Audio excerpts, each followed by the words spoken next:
অসমবাসী ৰাইজ আপোনালোক সকলোকে আন্তৰিক শুভেচ্ছা আৰু অভিনন্দন জনাই মই ইংৰাজে যেহেতু আজি এটা সুন্দৰ জেগাত আছো অসমবাসী ৰাইজ আৰু মোৰ কাষত আছে এগৰাকী 95 বছৰীয়া আইতা আৰু কাষত দুজন তেওঁ পুত্ৰ নমস্কাৰ জনাইছো আপোনালোক ভালে আছে প্ৰথমে আইতাৰ কাষলৈ আহিছো আইতা আপোনাৰ নামটো কি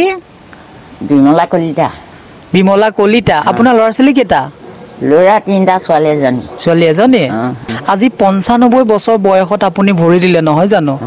আপোনাৰ মনৰ অনুভূতিটো অকমা অসমবাসী ৰাইজক কওকচোন মই অসমবাসী ৰাইজ ভাললে বৰ ভাল সন্তোষ পাওঁ হেমন্ত উঠি যেনি ঘূৰি পকি ফুৰিব পাৰে আমাৰ অসমবাসীৰ লগত হয় হেমন্ত আকৌ আহক নৰেন্দ্ৰ মোদী জীয়াই থাকোঁতে এই সংসাৰখন চাই যাওক হয় হয় আৰু মোৰ আপোনালৈ আৰু এটা প্ৰশ্ন যিহেতু জীৱনত এনেকুৱা স্মৃতি পাৰ কৰিছেনে যিটো স্মৃতি মনত পৰিলে আজিও মনটো বৰ আৱেগিক কৰি তোলে মই আকৌ যাওঁগৈ নেকি মোৰ তেনেকুৱা মনত ভাৱটো আছে 1950 চনত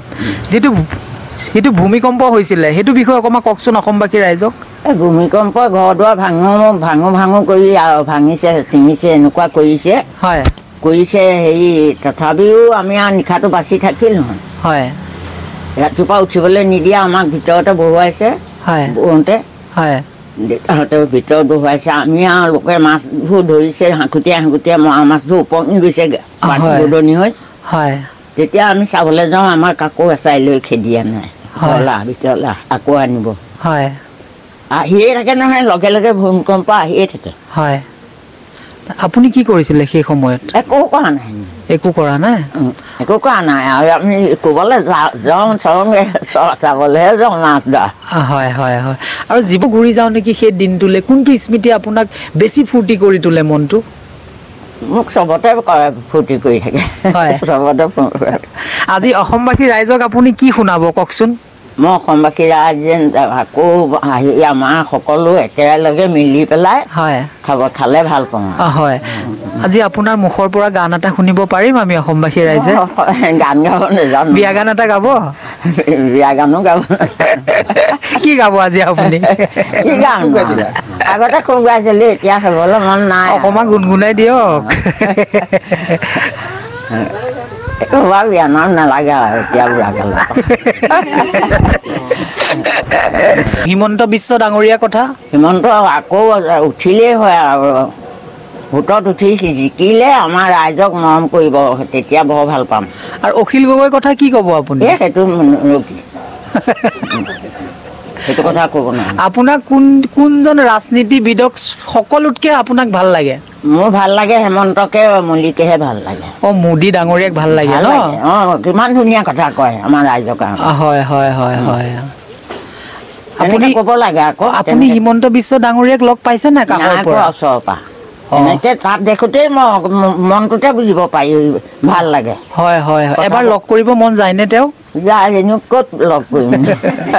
ছাৰ আপুনি আহিব দেই যদি আছে এবাৰ আইতাক দেখা দিবলৈ হেৰি কৰিম মই এখন গামোচা পিন্ধাই দিলোহেঁতেন ইমান ভাল লাগে ঠিক আছে ছাৰ মোৰ আপোনালৈ এটা প্ৰশ্ন যিহেতু মানে 95 বয়সত আজি মাৰ কাষত এনেদৰে পুত্ৰ মনৰ অনুভূতিটো কেনেকুৱা অকণমান জনাওকচোন মনৰ অনুভূতি মানে আমাৰ আমি মানে আগতে বৌ বুলি মাতোঁ এতিয়াও বৌ বুলিয়ে মাতোঁ হয় এতিয়া বৌ 90 ঊৰ্ধৰ গতিকে আমি তিনিটা ককাই ভাই এজনী ছোৱালী বৌয়ে আমাৰ বৰ দুখত তোলাই ডাঙৰ দীঘল কৰিলে দুটা কৰ্মচাৰী হ'ল ময়ো শিক্ষকতা কৰিছিলোঁ হলজুলি ভেঞ্চাৰ স্কুলত নহ'ল বৰ্তমান আমি এখন সুখৰ সংসাৰতে আছোঁ আৰু বৌ এতিয়া 4টা জেনেৰেশ্যন একেলগে আছোঁ বৌৰ পুতেক মই মোৰ পুত্ৰৰ মানে ইয়াৰ কন্যা গতিকে আমি 4টা জেনেৰেশ্যন ইয়াতে আইতাই এতিয়া টোটেল 4টা জেনেৰেশ্যন দেখিলে 4টা জেনেৰেশ্যন এতিয়া আছে নাতিও আমাৰ বৌ এতিয়া দেখিছে গতিকে ভগৱন্তই আৰু 5 বছৰ 6 বছৰ যদি জীয়াই থাকে তেতিয়া 100টো ক্ৰছ কৰি যাব 100 ক্ৰছ কৰি আপোনালৈ আৰু এটা প্ৰশ্ন মানে যিহেতু আজিকালি দেখা পাওঁ মানে পুত্ৰবিলাকে মাতৃক নাচায় নিজৰ দেউতাকক নাচায় যিহেতু আমাৰ সমাজত মানে তেনেকুৱাবোৰ বহু প্ৰচলিত হৈ থাকে আপুনি ইয়াৰ বিষয়ে কি ক'ব বিচাৰিব এইটো কথা শুনিলে গাটো নোম শিয়ৰি আহে বাটত যেতিয়া আমি টিভিত দেখোঁ বাটত পুত্ৰবিলাকে বোৱাৰীবিলাকে যেতিয়া পিতৃ মাতৃক বাহিৰত এৰি থৈ আহে আপোনাৰ বৃদ্ধাশ্ৰমত থাকিবলগীয়া অৱস্থা হয় মাৰ কি কৰে সেইটো আমাৰ মনত বৰ দুখ লাগে বৌ এতিয়া সেই 95 মানে 90 ওপৰ গতিকে আমি এতিয়া বৌক যিটো শ্ৰদ্ধা ভক্তি কৰোঁ গতিকে আমাৰ দৰে ভগৱন্তই তেওঁলোককো সুমতিতা দিয়ক পিতৃ মাতৃয়ে ভগৱন্তৰ স্বৰূপ ভগৱানটোক আমি দেখাই নাই যে পিতৃ আৰু মাতৃয়ে ভগৱান এই দুজনৰ পৰাই আমি সৃষ্টি দেখিলোঁ গতিকে সেই সৃষ্টিকৰ্তাক যদি তেনেকুৱা এটা লাঞ্ছিত অৱস্থাত কৰে তেতিয়াহ'লে সেই পুত্ৰৰ মানে কোনোদিনে কল্যাণ নহয় ভগৱন্ত কৃষ্ণই হেৰিয়াত কৈছে ভাগৱতত আছে যে পুত্ৰক যেতিয়া নন্দ দৈৱকী আৰু মানে বসুদেৱক কাৰাগাৰৰ পৰা মুক্ত কৰাই কৈছে যে সেই পিতৃ মাতৃ মই তোমালোকৰ যদি পুত্ৰ হৈছোঁ তোমালোকক মই প্ৰতিপালন কৰিবলৈ নাপালোঁ গতিকে সেই দুখটোৱে মোৰ বিৰাট মানে অশান্তি থাকে যি পুত্ৰই পিতৃ মাতৃক নোপোহে সেই পিতৃ মাতৃ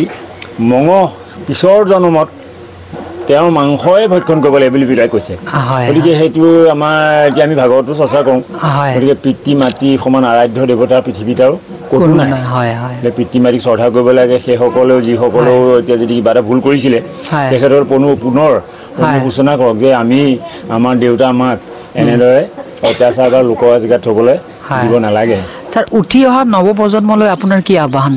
উঠি অহা নৱপ্ৰজন্মই কি কওক বিশেষকৈ শিক্ষা দীক্ষাৰে এতিয়া বৰ্তমান যুগ টেকন'লজি যুগ গতিকে তেখেতসকলে এতিয়া ভাল ধৰণে পঢ়া শুনা কৰক আৰু ভাল ধৰণে পঢ়া শুনা কৰক যিটো অৱস্থাত এতিয়া চাকৰি পাইছে শিক্ষিতসকলেই পাইছে যোগ্যৱানসকলে পাইছে যে যোগ্যতা অৰ্জন কৰক আৰু ভৱিষ্যত সুনাগৰিক হওক সেইটোকে বাঞ্ছা কৰোঁ আজিৰ অসম প্ৰগতি দিশেনে আপোনাৰ প্ৰগতি দিশে সাংঘাতিক 100% মানে আমাৰ আগৰ মোৰ এতিয়া 65 বছৰ মই আজি ভোট দিয়াই মানে হ'ল প্ৰায় 30 বছৰ 85 চনৰ পৰা আমি দিছোঁ এতিয়া 85 চনৰ পৰা দেখি আছোঁ আমাৰ নিজৰ জাতীয় চৰকাৰ আহিলে কোনোদিন এনেকুৱা সুফল দেখা নাই এই চৰকাৰে যেনেধৰণে ঐতিহাসিক কৰ্মবিলাক কৰিছে বিহুক বিশ্ব দৰবাৰত প্ৰতিষ্ঠা কৰিলে আকৌ চাহ শ্ৰমিকৰ সেই ঝুমুৰ নৃত্য হেৰিয়াত কৰিলে লাচিত স্বৰ্গদেউ লাচিতৰ বংশধৰ সকলেই ৰাজপাত খাইছিল তৰুণ গগৈকে ধৰি পেলাই বিভিন্ন গগৈসকলে কিন্তু লাচিতক যে বিশ্ব দৰবাৰত প্ৰতিষ্ঠা কৰিব লাগে সেই কথা নাজানিলে চৰাইদেউ মৈদামটো যে বিশ্ব ক্ষেত্ৰ কৰিব লাগে এই কথাটো তেওঁলোকে নাভাবিলে কিন্তু হিমন্ত বিশ্ব শৰ্মাহে কিন্তু আহোমৰতো তেজ তেওঁলোকে নাই তথাপিতো সেই আমাৰ পূৰ্বপুৰুষসকলৰ স্মৃতি সোঁৱৰিবৰ কাৰণেই তেওঁ যেনেকুৱা এটা কল্যাণী ধৰ্ম কাম কৰিছে সেইটোৱে তেওঁ যুগমীয়া কৰি ৰাখিব বিভিন্ন ধৰণৰ মানে উন্নতিৰ পথতে তেওঁ কাম কৰি আছে যিহেতু মাৰ সৈতে ইমান এটা দীঘলীয়া সময় অতিক্ৰম কৰিছে মনৰ অনুভূতিটো অকণমান কওকচোন মনৰ অনুভূতি মানে আমাৰ মা এজন বহুত লেবৰিয়াছ সৰুৰ পৰা বহুত কষ্ট কৰা আছিলে যি কাৰণে মানে আগতে বহুত ডাঙৰ মানে 2.5 কুইণ্টেলৰ বস্তা এটা মাথাত দাঙি পেলাই ঘৰলৈ আনিছিলে ইমান তাগত আছিলে এতিয়া মাৰ সৈতে আমি মাৰ কাৰণে অনলি বিকজ অফ মা আমি আজি এইটো প্ৰথম যিটো প্লেচ পাইছোঁ মাৰ আশীৰ্বাদৰ কাৰণে পাইছোঁ মা নোহোৱা হ'লে আমি হয়তো আজিৰ যিটো অৱস্থাত আছোঁ সেই অৱস্থাটো আমি আপোনালৈ আৰু এটা প্ৰশ্ন আছে মাৰ কোনটো গুণ সকলোতকৈ আপোনাৰ প্ৰিয় আছিলে কোনটো গুণ সকলোতকৈ বেয়া লাগিছিলে মা এইটো কৰিলে বৰ বেয়া লাগে মাৰ সকলোতকৈ ভাল গুণ কি তেওঁ বস্তু নষ্ট কৰিব নিবিচাৰে তাত মানে যিটো বস্তু আমাৰ ঘৰৰ যিটো আমাৰ সম্পত্তি নষ্ট কৰিব নিবিচাৰে ধান চাউল ক'ৰবাত মাটিত পৰিলেও এটা এটাকৈ বুটলি থয় সেই গুণটো মাৰ গুণটো মোৰ গাত থাকিলে মই এটা বস্তু নষ্ট কৰিব নোৱাৰোঁ মাৰ এটা গুণ আছে বেয়া গুণ এটা আছে নাইকিয়া নহয় মাৰ মানে কি হয় খংটো বেছি আছিলে অলপ আমাক আগতে সৰুতে মই মানে মাৰ বৰ বাধ্য আছিলোঁ মানে মায়ে যিটো বেয়া পায় সেইটো মই নকৰোঁ মায়ে ক'ৰবাত যদি আমি ভাওনা চাবলৈ যাওঁ কিবা কৰিবলৈ যাওঁ উইদাউট পাৰ্মিশ্যন তেতিয়াহ'লে আমাক মায়ে পিছনা পিতে সেইটো কাৰণে আমি মানে সেই গুণটো বেয়া আছিলে বাৰু কিন্তু আমাৰ ভালৰ কাৰণে কৰিছিলে ন' ডাউট এইটো মাৰ মানে সেই গুণবিলাক ভাল আৰু মায়ে মানে ৰাজনীতি ইমান এক্সপাৰ্ট তেওঁ নৰেন্দ্ৰ মোদী আৰু হিমন্ত বিশ্ব শৰ্মাক দিনে আশীৰ্বাদ দি থাকে মানে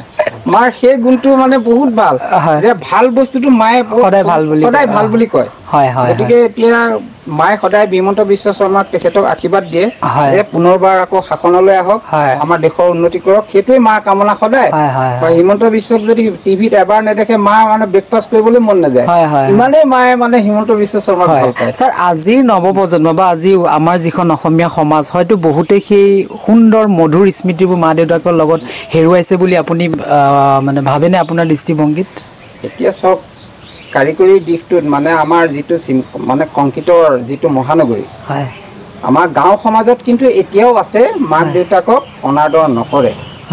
কিন্তু যিবিলাক মানে কংক্ৰিটৰ মহানগৰীত আছে সেইসকলৰ ভিতৰত কিছু কোনোৱে কৰিছে ধৰক আধ্যাত্মিক যিটো জ্ঞান যিটো ভগৱানৰ প্ৰতি বিশ্বাস ডাঙৰক সন্মান কৰিব লাগে সেইটো ঘৰৰ পৰা আহে আমাৰ মাহঁতে আমাক শিকাইছিল সৰুতে ডাঙৰক কেনেকৈ শ্ৰদ্ধা কৰিব লাগে শিক্ষকক কেনেকৈ ব্যৱহাৰ কৰিব লাগে শিক্ষকৰ পৰা কেনেকৈ জ্ঞান আহৰণ কৰিব লাগে ডাঙৰক কেনেকৈ অনুকৰণ কৰিব লাগে আমাৰ মায়ে শিকাইছিলে সেইবিলাক গতিকে তেনে যেতিয়া মানে আধ্যাত্মিক শিক্ষাৰ যেতিয়া এটা পৰিপূৰ্ণ হয় সেই ঘৰখনৰ ল'ৰাই বা ছোৱালীয়ে মাক দেউতাকক অনাদৰ কৰিব নোৱাৰে আমি মা বুলি ক'লে আমাৰ একদম মুখতে পমে আমি মাক নেদেখিলে আমাৰ এতিয়া দাদা এতিয়া মানে হেৰিয়াৰ নিচিনা কাম কৰে যেনেকে কি আছিলে শ্ৰৱণ মুনি নিচিনাকে মাক ব্যৱহাৰ কৰে আমি সেইকাৰণে আমি বাহিৰত আছো যদিনো আমাৰ চিন্তাটো নাই মানে যে দাদাই মাক কেতিয়াও অনাদৰ নকৰে সেই কথাটো আমাৰ আছে এইটো গাঁও সমানে হ'ব নালাগে মাক দেউতাকক সদায় পৰম পূজ্য ভগৱান নিচিনা জ্ঞান কৰিব লাগে মাক দেউতাকৰ কাৰণে এই সংসাৰখন দেখিলে এই সংসাৰত থাকিবলৈ পাইছে গতিকে মাক দেউতাকক শ্ৰদ্ধা কৰিব লাগে সেইটোৱে জানো হয় অসমবাসী হয় আপোনাৰ আইতাৰ সৈতে থাকি কেনেকুৱা লাগে বাৰু নমস্কাৰ ভালেই লাগে থাকি ইমান দিনে আছো আজিলৈকে ভালকে আইতাৰ আপোনাৰ কি হয় মোৰ বোৱাৰী হয় ন আপুনি হয় ধন্যবাদ আপুনি কওকচোন আইতাৰ সৈতে থাকি কেনেকুৱা লাগে ভালেই লাগে হয় আপুনি কি হয় আইতা মই নাতি হয় অ হয় দেউতাৰ মাক হয় আইতাই কি কথাবোৰ বেছিকে কৈ থাকে আইতাই ঘৰৰ কাম কৰা সেইবিলাক লৈ অলপ তামোল খাই থাকো চুৰ কৰি সেইটোতে অলপ হেৰি কৰি থাকে যি কি নহওক আপোনাৰ কাষলৈ আহিছো হয় আইতাৰ সৈতে কি কৰি থাকে বেছি সময়খিনি আইতাই মানে আগৰ কথাবিলাক কৈ থাকে আগতে যেনেকুৱা কৰিছিলে আইতাই বোৱাৰী আছিলো আমি এনেকুৱা কৰিছিলো তহঁতে এতিয়া কাম বন নকৰ এনেকৈ মোবাইলটোকে আমি চাই থাকো যে মোবাইলটো চাই থাকো এনেকৈ গালি পাৰে মানে আগৰ কথাবিলাক কৈ থাকে আগৰ নিয়ম নীতি যিবিলাক আছিলে সেইবিলাক মানে আইতাই সোঁৱৰাই থাকে আগৰ যিবিলাক আইতাহঁতে কাম কৰিছিলে সেইবিলাকৰ কথা কৈ থাকে আইতাৰ গাঁঠি তামোল চুকৰি খোৱাও গালিও খাওঁ ধন্যবাদ 10 মাহ 10 দিন এগৰাকী মাতৃয়ে এজন পুত্ৰক এজন সন্তানক যেতিয়া জন্ম দেখি মাতৃয়ে গম পায় পুত্ৰৰ মমতা যি কি নহওক অসমবাসী ৰাইজ আইতাক আশীৰ্বাদ কৰিব আপোনালোক সকলোৱে আশীৰ্বাদ কৰিব আইতা যাতে 100 বছৰ পাৰ কৰে